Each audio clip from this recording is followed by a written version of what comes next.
어쩌다 멍 때리면서 눈에 초점을 잃으면 눈앞에 웬 벌레 같기도 하고 먼지 같기도 한 투명한 것들이 둥둥 떠다니는 것을 본 적이 있을 겁니다. 눈알을 돌려도 나타나고 눈을 깜빡여도 잠시 사라지는 듯 했다가 어김없이 나타나는 이놈들. 구름에 떠다니듯 두둥실 떠다니는 이놈들의 정체는 뭘까요? 눈에서 살고 있는 박테리아나 세균일까요? 아니면 먼지일까요? 오늘은 이놈들의 정체를 알아보겠습니다.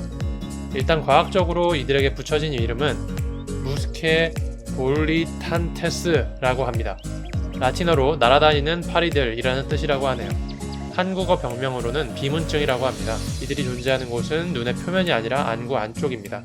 우리의 안구는 축구공처럼 속이 텅 비어있는 것이 아니라 유리체라는 투명한 젤리 같은 형태의 물질로 차있다고 합니다.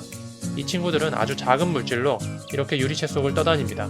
우리의 안구로 들어온 빛이 이들을 통과하게 되면 안구 뒤쪽의 망막에 그림자를 지게 합니다. 그렇게 망막에 그림자가 지게 됨으로써 우리가 이들을 투명하고 희미하게 인식하게 되는 것이라고 합니다. 이들이 움직이고 모양도 바꾸기 때문에 마치 살아있는 놈들인 것처럼 착각할 수도 있는데 이들의 실제 정체는 작은 조직 조각들 또는 적혈구들이거나 단백질 덩어리들이라고 하네요.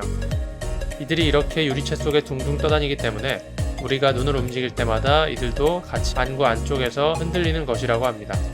그러다가 우리가 안구를 고정시키면 이들은 좌우로 유동하듯 부드럽게 움직이는 것이라고 합니다. 이런 무스케 볼리탄테스들은 평상시에는 잘 보이지 않으며 우리가 보려는 마음을 먹고 초점을 인위적으로 조정했을 때만 보이게 된다고 합니다.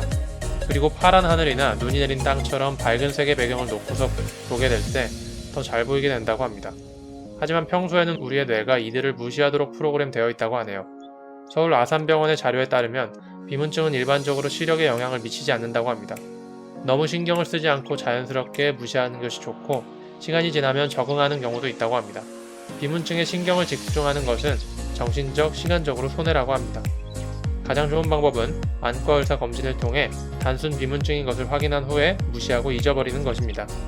떠다니는 물체의 수나 크기가 몇 달 동안 변화가 없다면 수술하지 않는다고 합니다.